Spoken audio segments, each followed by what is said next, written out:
Hello, happy Wednesday. My name is Brittany Carter, and I wanted to pop in today and just kind of go over a little bit of information about how to survive the holidays. Um, so today, it's not Wednesday, it's Tuesday. Today is Tuesday. Um, and as you can see, things are really, really busy. I don't know what day it is, but I wanted to give you some tips. I recently put out a blog on my website on how to survive the holidays. If you haven't seen that, I suggest that you go to cartertherapyllc.com and you read over that. But I'll be summarizing a lot of what's on there here today. Now, I'm here in America, and most people here celebrate Thanksgiving. Um, and although the holiday really started out really shady, a lot of Americans symbolize Thanksgiving. They see it as a time to really connect with family and express gratitude. And that just looks really different right now. So I'll be talking about Thanksgiving, but I'll also be talking about the holidays in general because I know the general consensus is the holidays are joyful and fun, but the reality is for a lot of people, the holidays can be a very stressful time.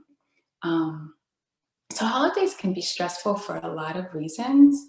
Maybe you're missing a loved one and your loved one has passed away. So that's one reason why the holidays can be stressful.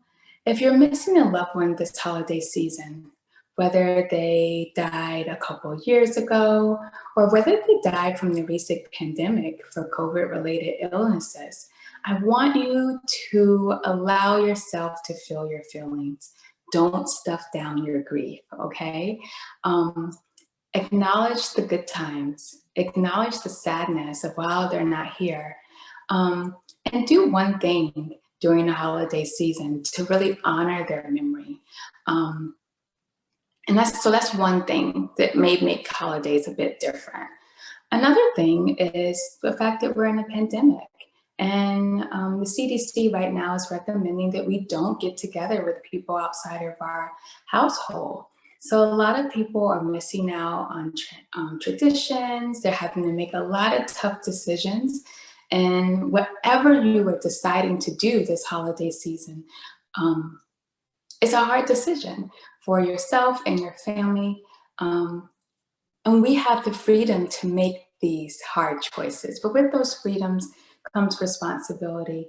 And maybe you want to get together, but other people do not. Or maybe you don't want to get together and other people do. And so there's social consequences of people that you love and you care about.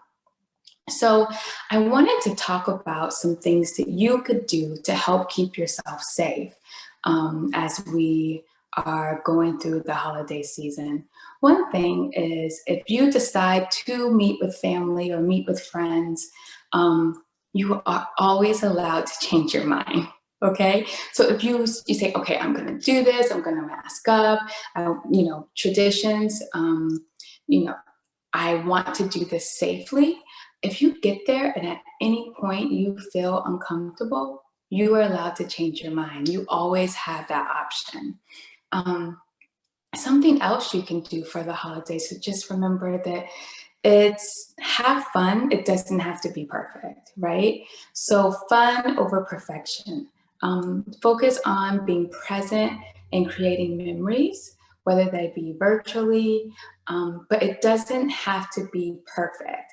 When we try this, when we have all these really high expectations, it leaves a lot of space for disappointment. So just kind of being a little bit more fluid and going with the flow. I want to talk about pandemic fatigue because I really think that that will also be affecting us. Pandemic fatigue, I know they talk about it a lot, but maybe we don't know what that is.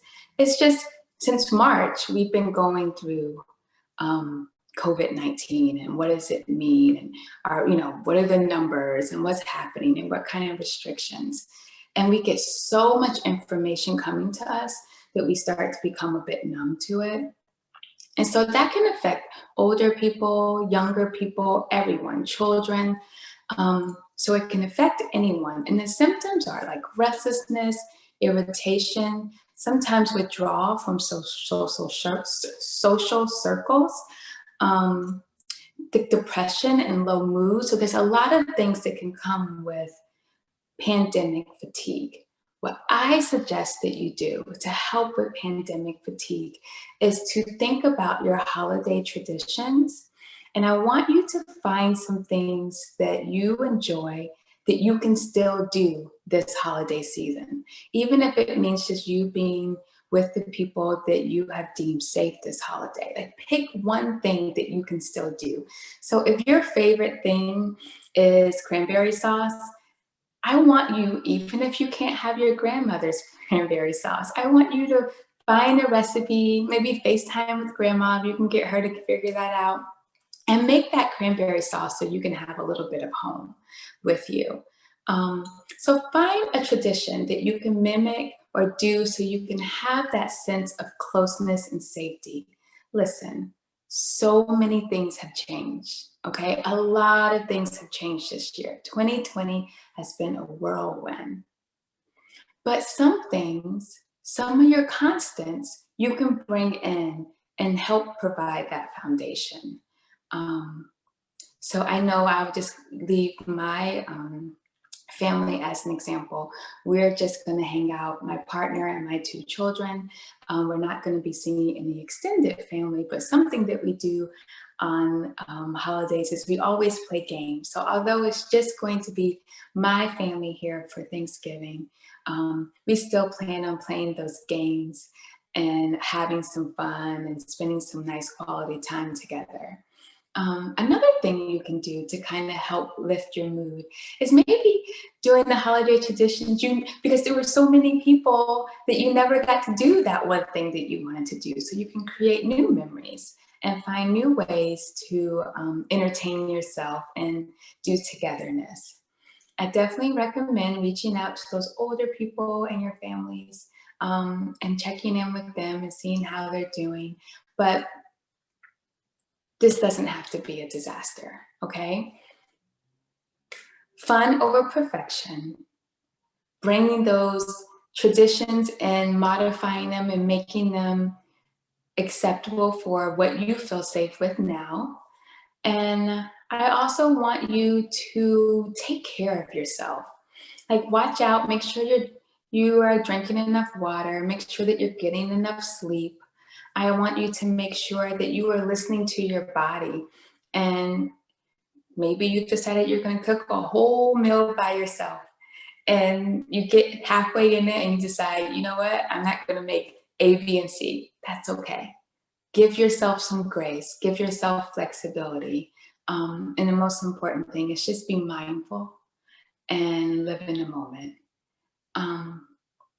That is it for today. Oh, I do have an exciting announcement. I will be running a Black Friday sale for my More Than a Mother e-course. And so I want you to keep a lookout for that. If you are currently a client with me now, you know that I'm taking some vacation time, but I'm also offering